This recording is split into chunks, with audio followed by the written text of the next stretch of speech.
No one wanted the 3 pregnant sisters at auction, until an infertile widow bought and protected them.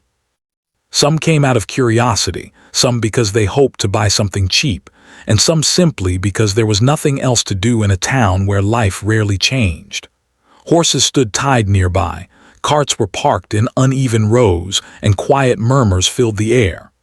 Among all the people present, 3 young women stood apart from the crowd.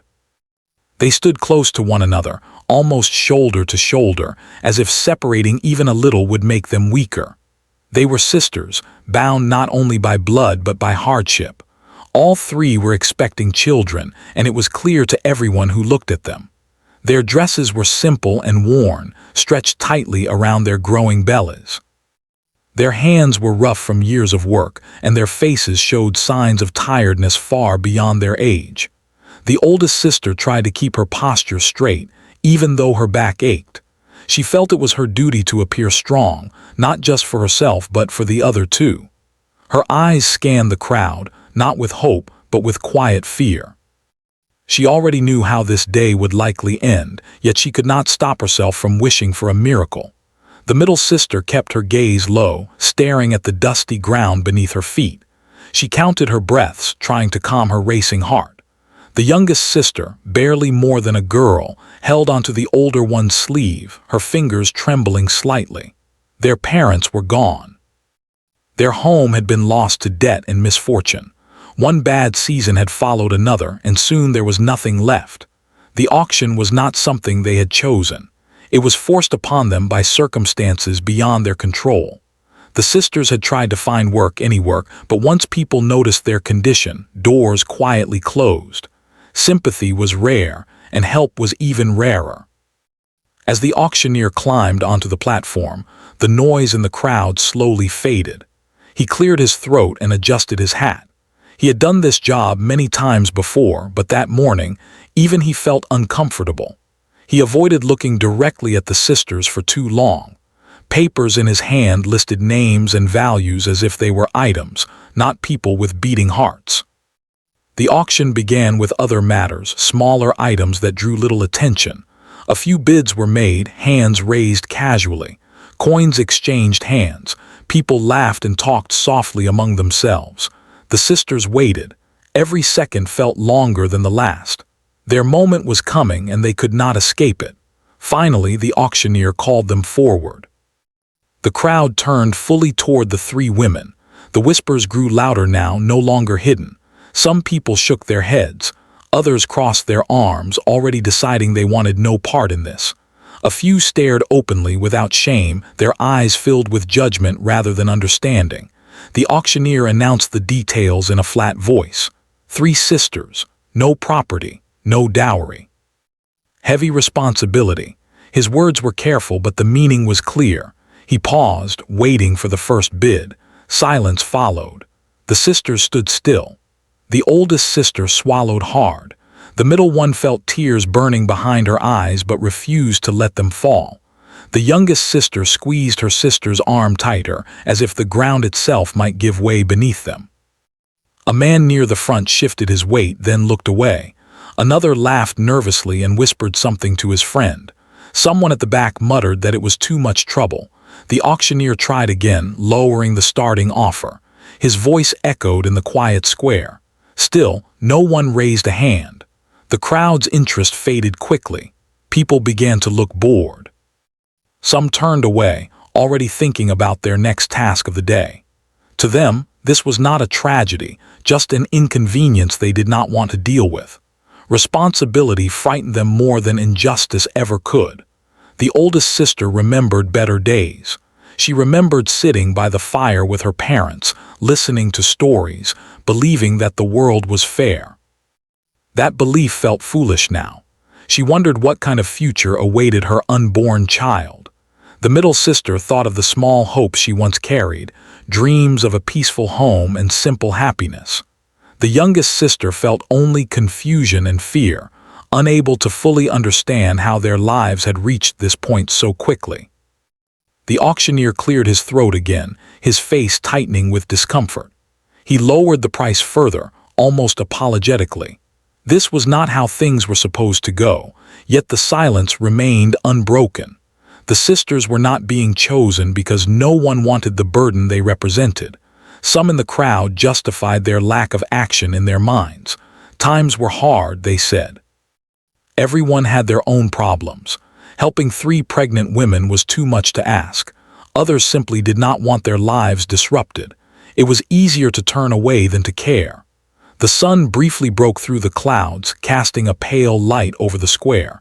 It illuminated the sisters' faces, highlighting their fear, their exhaustion, and their quiet dignity.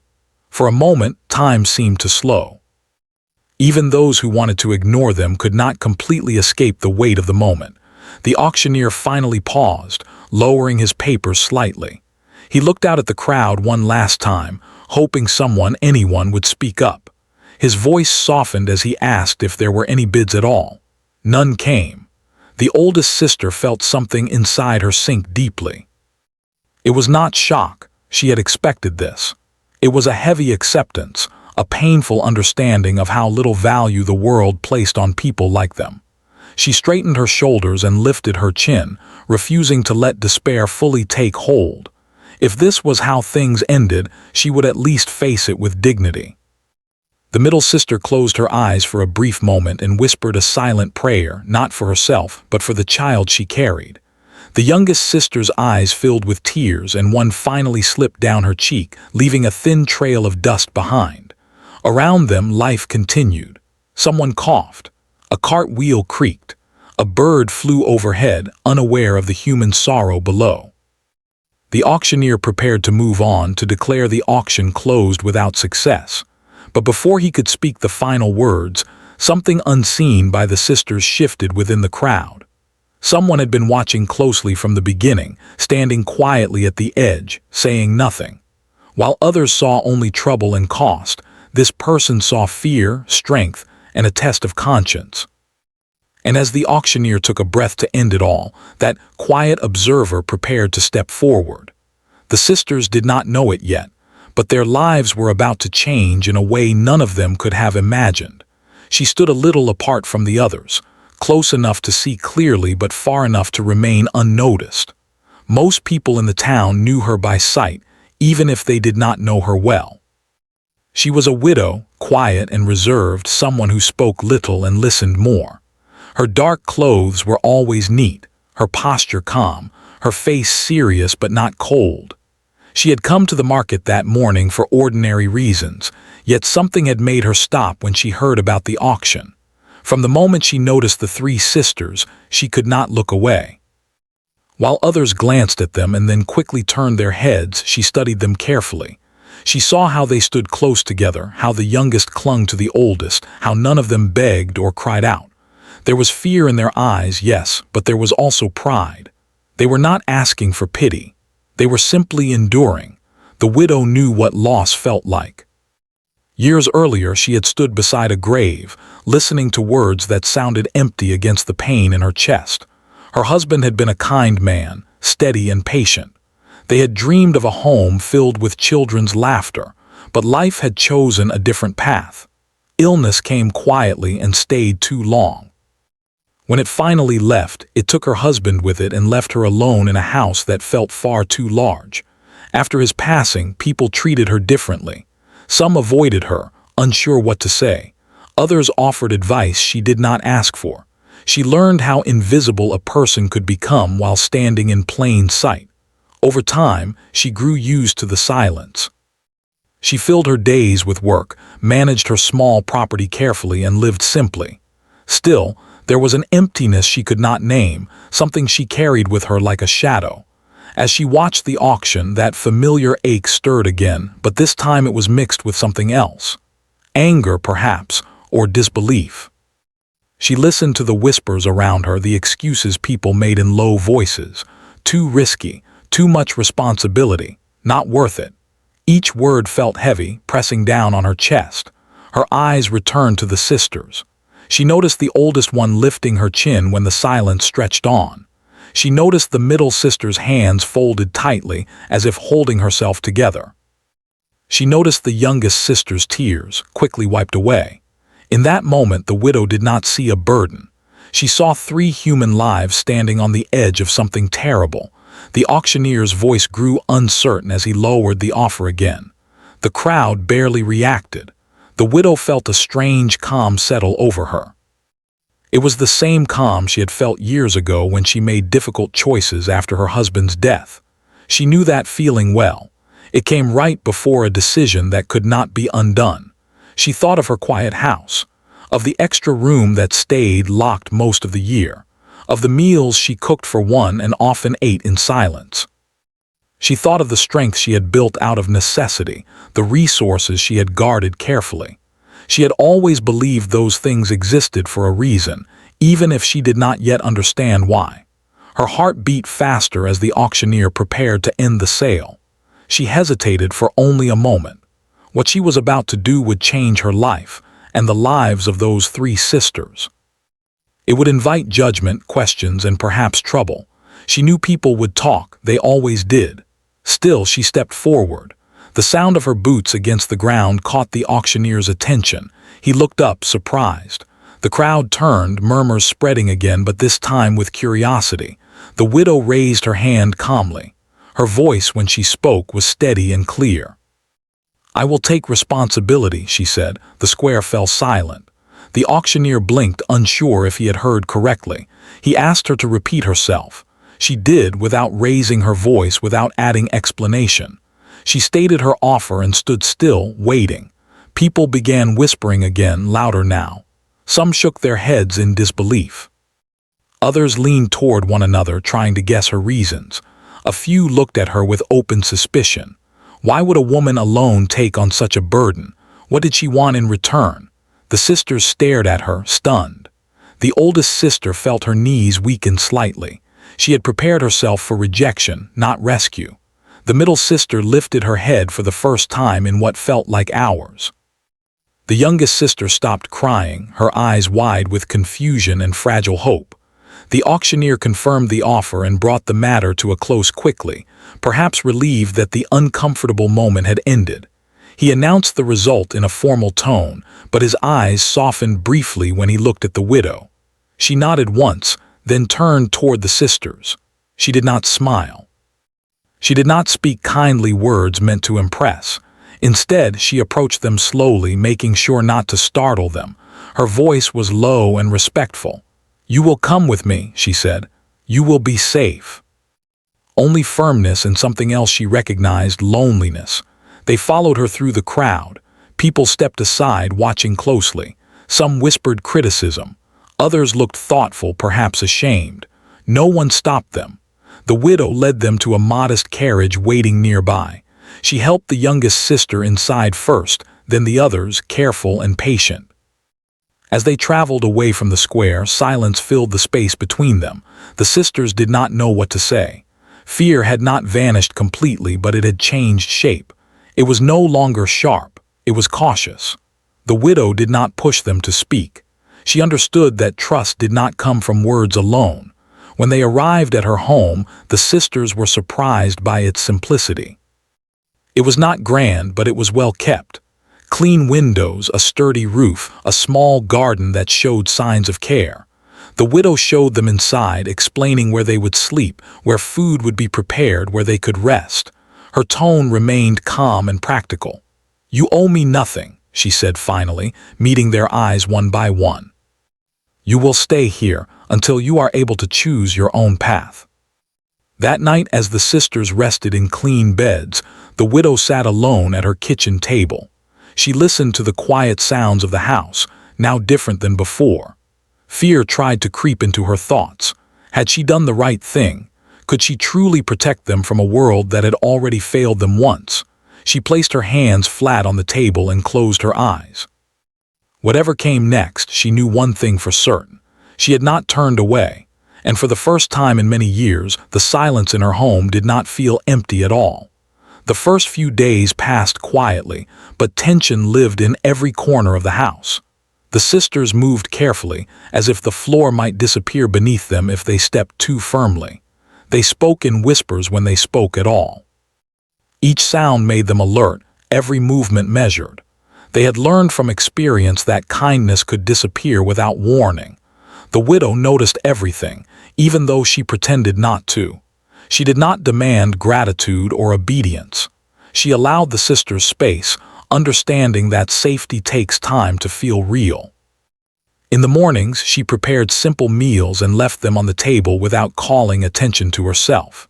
In the evenings, she checked quietly to make sure they were comfortable, then returned to her own room. The oldest sister remained watchful. She took it upon herself to learn the house, memorizing where things were kept, how doors locked, and which windows caught the most light. Responsibility had shaped her since childhood. She trusted actions more than words, and so far, the widow's actions spoke clearly. Still, she slept lightly, waking at the smallest sound. The middle sister struggled in a different way. Her heart was full of mixed emotions: relief, guilt, fear, and confusion. She wondered why this woman had chosen them when so many others had turned away. At night, she lay awake thinking about the future, about what would happen once the children were born. Would this safety last, or was it temporary like so many good moments before? The youngest sister was the most visibly shaken. She jumped at sudden noises and stayed close to her sisters whenever possible, but she was also the first to notice small kindnesses. The way the widow warmed water before offering it, the way she spoke gently to the unborn children, even when she thought no one was listening. Slowly, curiosity began to replace fear in the youngest sister's eyes. Outside the house, the town did not remain silent. News traveled fast and people talked. Some criticized the widow openly, saying she had made a foolish choice. Others hinted at dark motives, unable to accept that compassion could exist without reward. A few expressed quiet admiration but lacked the courage to say so aloud.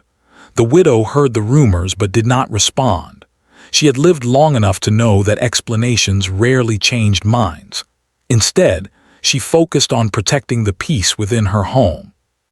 She adjusted her routine, limited visitors, and kept the sisters away from public view, not because she was hiding them, but because she wanted them to heal without pressure. One afternoon, a distant relative of the sisters arrived unannounced. His tone was sharp, his questions intrusive.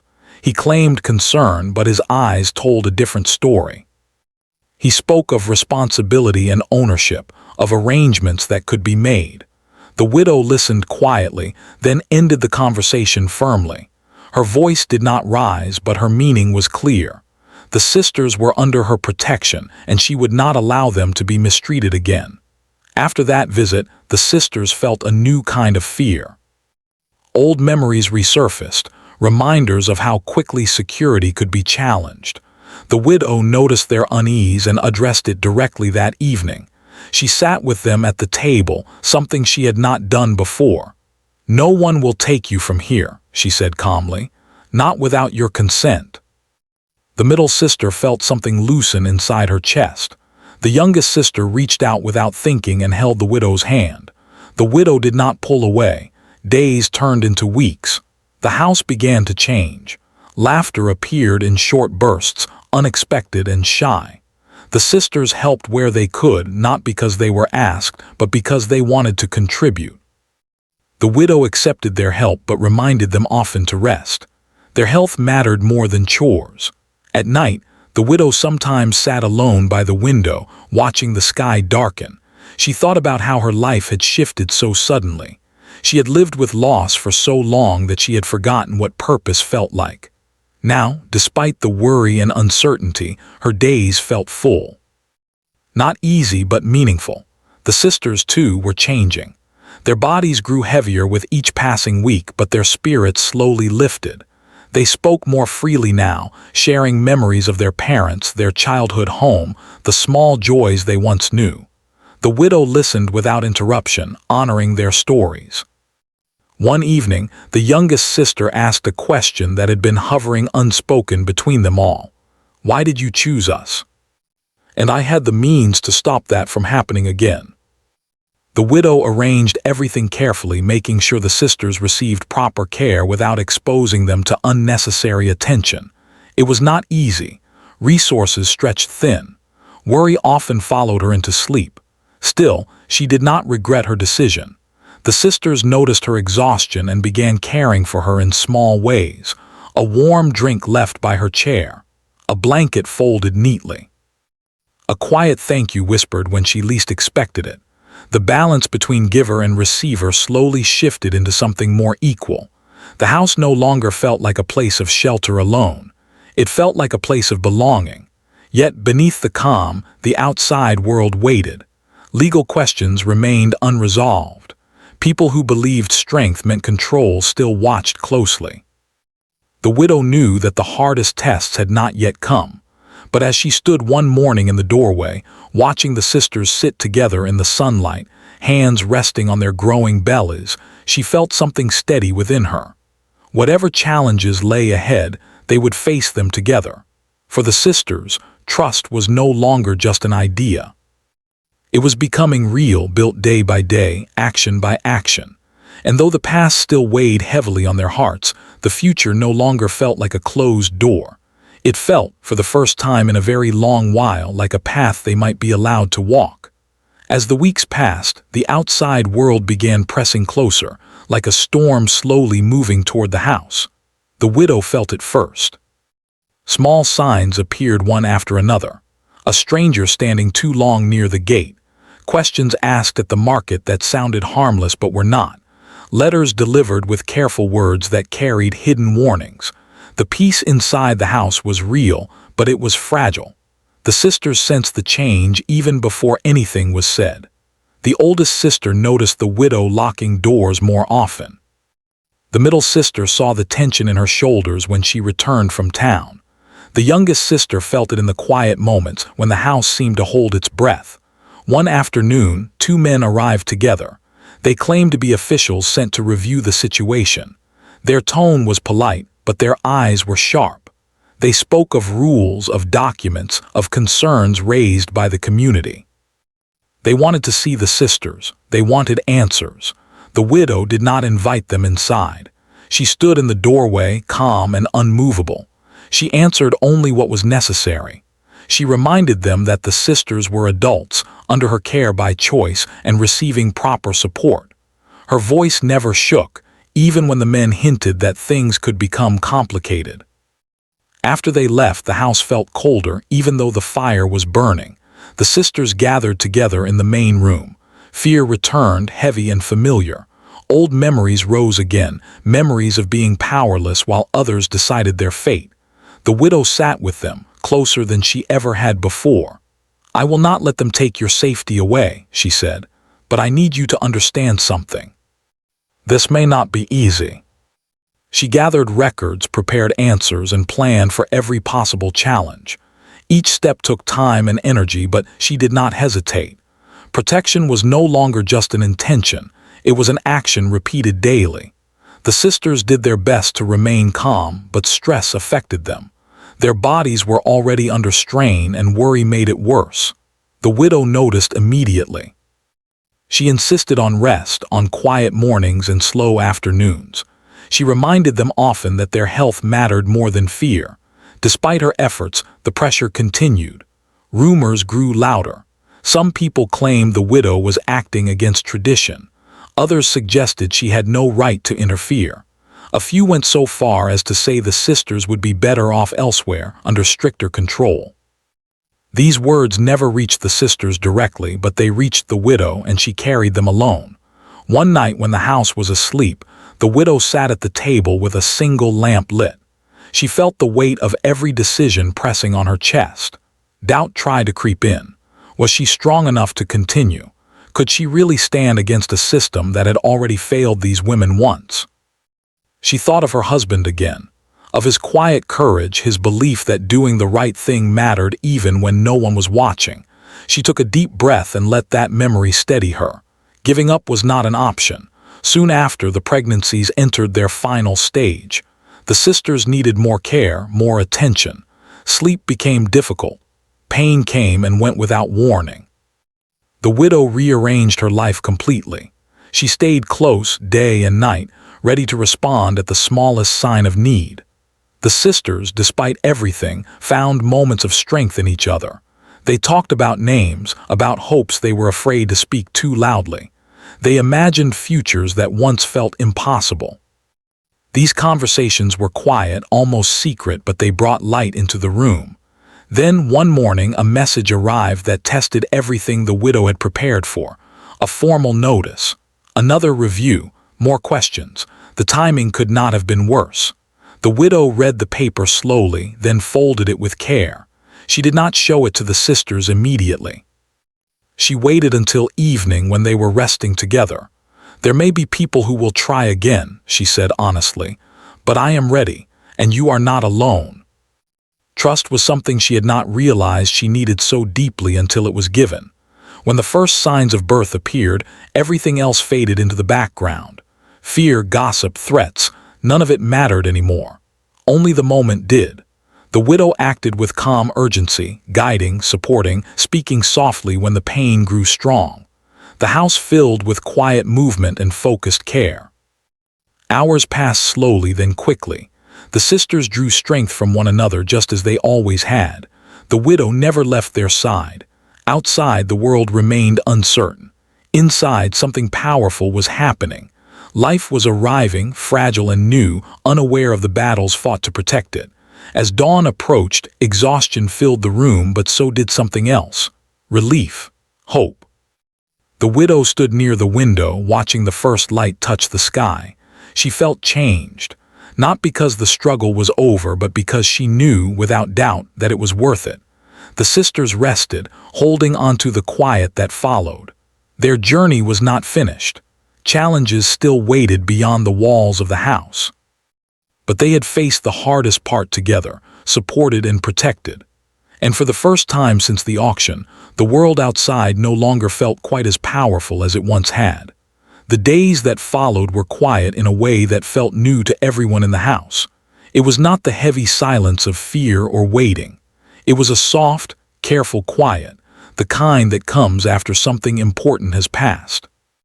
The sisters rested, their bodies tired but their hearts full. New life had arrived, and with it came a feeling none of them had allowed themselves to believe in before, hope that felt steady, not fragile. The widow moved through the house with gentle steps. She spoke softly, even when no one was asleep. She prepared warm food, cleaned without being asked, and kept watch through long nights. She did not act like someone doing a duty. She acted like someone protecting something precious. The sisters watched her closely. They noticed how she checked on the children before checking on herself, how she smiled without realizing it when the room was peaceful, how her eyes softened every time she stood near them. Slowly, they began to understand that her care was not temporary. It was real. As the sisters recovered, the house began to fill with small sounds, soft movements, quiet breathing, gentle voices. These sounds replaced the tension that had once lived there.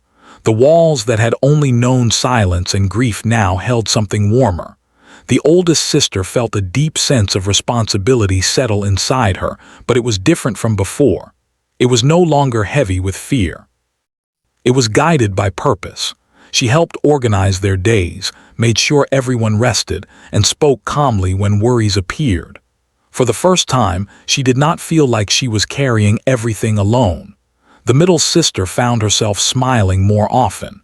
She spoke to the children as if they could understand every word.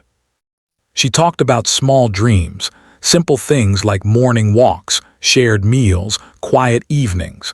Dreams that once felt unreachable now felt close enough to touch. The youngest sister changed the most. The fear that once followed her like a shadow slowly faded. She laughed freely now, without quickly looking over her shoulder. She asked questions about the future, about learning, about the world beyond the house. Her eyes no longer held only uncertainty. They held curiosity. The widow watched all of this with quiet emotion. She had not planned to become part of a family. She had only intended to protect. But protection had turned into connection, and connection had grown into something deeper. Outside the house, the world continued to move. People still talked, still judged, still wondered. But their voices carried less power now. The widow had taken steps to secure the sisters' independence and future choices. Clear boundaries were set. Responsibilities were defined. No one could claim control over lives that were no longer silent or unseen. Some people in the town slowly changed their tone. Not all, but some. They saw the sisters growing stronger. They saw the widow standing firm. They realized that what had begun as gossip was now a truth they could not ignore. Compassion had outlasted judgment. One afternoon, as sunlight filled the main room, the sisters sat together while the widow stood nearby. There was no urgency, no fear pressing against the moment, just presence. "We need to talk," the oldest sister said gently. The widow listened. "We are grateful," the middle sister continued, "not just for safety, for respect. You were never meant to live without one." The widow found joy in moments she had once believed were lost to her forever. She no longer ate alone. She no longer felt invisible. One evening, as the sun set quietly behind the hills, the widow stood at the doorway watching the sisters talk softly together. She realized something important. The emptiness she had carried for years was gone, not replaced but healed. The sisters felt it too. The fear of being unwanted no longer controlled their thoughts. They had been seen, chosen, protected, and most importantly, respected. What began at an auction meant to erase their worth had ended in something no one there could have imagined. Not ownership, not rescue, but family formed by choice and care. The world had once decided they were a burden. One woman had decided they were human. And that decision changed everything.